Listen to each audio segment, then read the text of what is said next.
Assalamualaikum warahmatullahi wabarakatuh.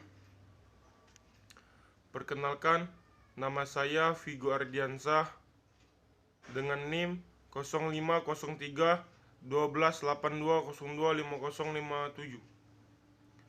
Berasal dari Fakultas Pertanian, Prodi Teknologi Hasil Pertanian. Materi yang akan saya jelaskan adalah tentang penegakan hukum. Penegakan hukum. Upaya penegakan hukum di suatu negara sangat erat kaitannya dengan tujuan negara. Apabila tujuan negara hanya menjaga ketertiban, maka tujuan negara itu sangat sempit. Tujuan negara yang lebih luas adalah agar setiap manusia terjamin kesejahteraannya dan juga keamanannya. Dengan kata lain, negara yang memiliki kewenangan mengatur masyarakat dan juga mensejahterakan masyarakat itu sendiri. Negara Kesatuan Republik Indonesia adalah suatu negara hukum, yang artinya negara yang bukan didasarkan pada kekuasaan belakang, melainkan negara yang berdasarkan atas hukum, yang artinya semua persoalan di dalam masyarakat, pemerintahan, dan juga di dalam negara itu didasarkan oleh hukum. Tujuan negara Republik Indonesia dapat kita temukan pada pembukaan Undang-Undang Dasar 1945, yakni pada alinea keempat. Untuk membentuk suatu pemerintahan negara Indonesia melindungi segenap bangsa Indonesia dan seluruh tumpah darah Indonesia. Yang artinya bahwa tujuan negara Republik Indonesia memiliki indikator yang sama sebagaimana yang dinyatakan Kerenburg, yakni 1.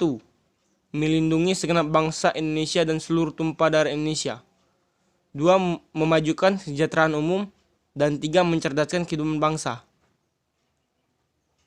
Dan 4. Ikut melaksanakan ketertiban dunia yang berdasarkan kemerdekaan, perdamaian abadi, dan keadilan sosial.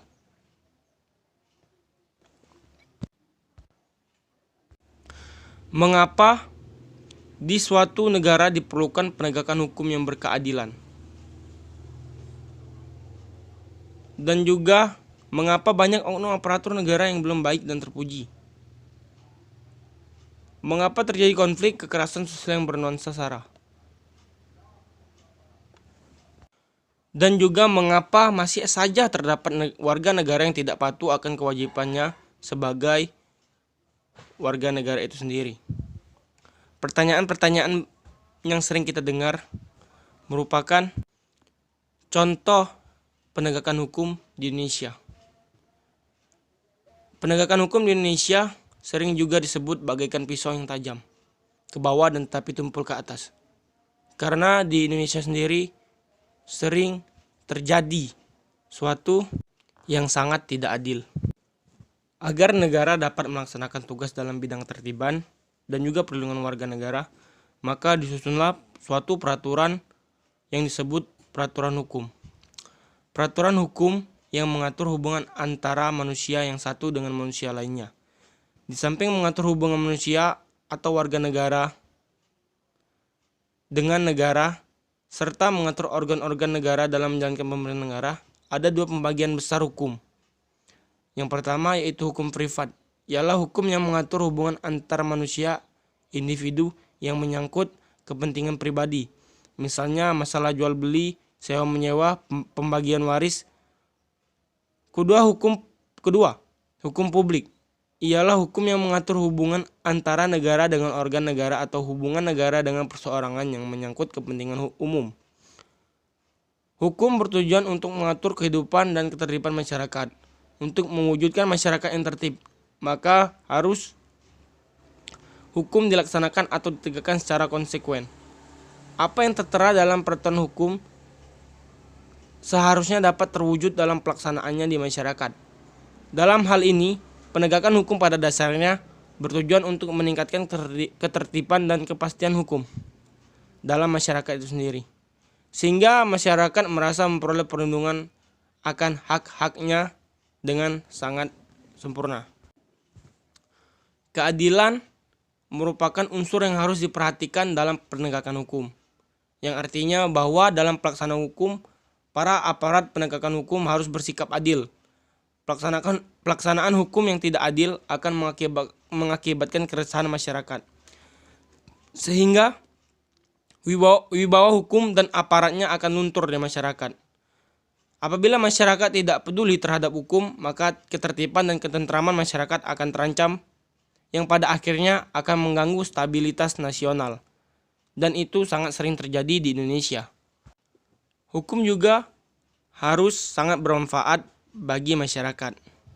Selain unsur keadilan, para aparatur penegak hukum dalam menjalankan tugasnya harus mempertimbangkan agar proses penegakan hukum dan pengadilan keputusan memiliki manfaat bagi masyarakat itu sendiri. Hukum harus bermanfaat bagi manusia karena mengatur norma-norma kehidupan yang ada dalam dirinya itu sendiri. Pelaksanaan hukum atau penegakan hukum harus memberi manfaat atau kegunaan bagi masyarakat. Di dalam hukum juga harus memiliki yang bernama kepastian hukum. Selain yang dijelaskan di atas, kepastian hukum menjadi unsur ketiga dalam penegakan hukum.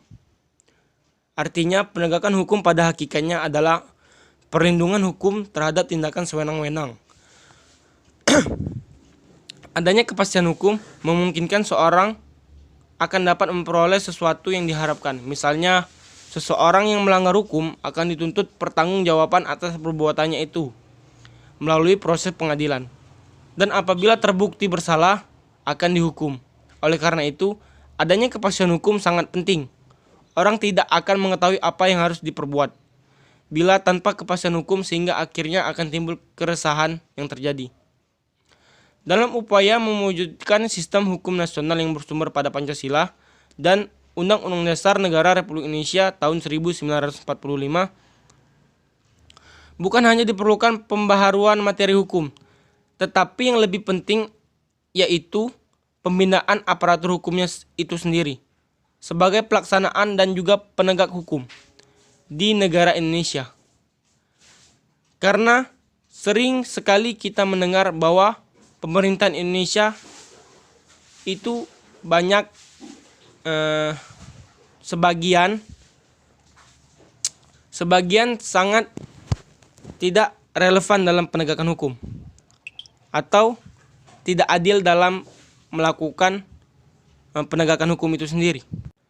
Selain menjalankan hukum, pemerintah juga harus aktif dalam memberikan penyuluhan hukum kepada segenap masyarakat agar masyarakat lebih memahami wawasan dan juga memahami sadar akan pentingnya hukum. Dengan cara demikian, akan terbentuk perilaku warga negara yang menjunjung tinggi hukum serta taat kepada hukum. Sebagai konkretisasi dari sistem nilai yang berlaku dalam masyarakat, hukum memaksa masyarakat untuk menaati peraturan. Fungsi hukum itu sendiri tidak lain dan tidak bukan adalah sebagai sistem kontrol sosial dan sebagai social engineering, pemimpin yang menggerakkan sistem hukum. Hukum di Indonesia merupakan campuran dari sistem hukum Eropa, hukum agama, dan juga hukum adat istiadat. Sebagian besar sistem yang dianut, baik perdata maupun pidana, berbasis pada hukum Eropa, khususnya dari Belanda, karena aspek sejarah masa lalu Indonesia yang merupakan wilayah jajahan Belanda. Menganut hukum agama karena sebagian besar masyarakat Indonesia menganut taat agama, terutama di bidang perkawinan, kekeluargaan, dan warisan.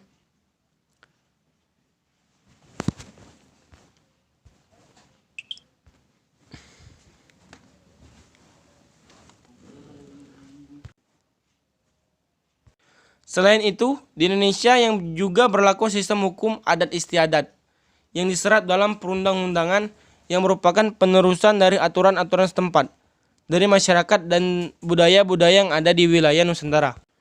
Wujud nyata yang bisa kita terapkan untuk menaati hukum, contoh yaitu mengendari sepeda motor.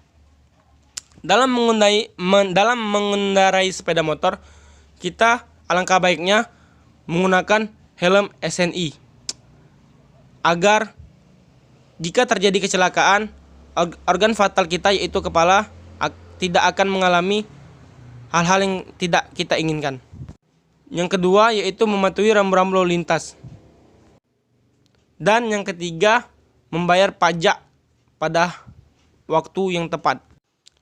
Hal yang kita anggap sepele ini sebenarnya berperan sangat penting demi terciptanya masyarakat yang berperadaban yang baik di Indonesia itu sendiri. Mungkin itu saja yang dapat saya sampaikan. Apabila ada salah kata, saya mohon maaf. Kepada Allah saya mohon ampun. Wassalamualaikum warahmatullahi wabarakatuh.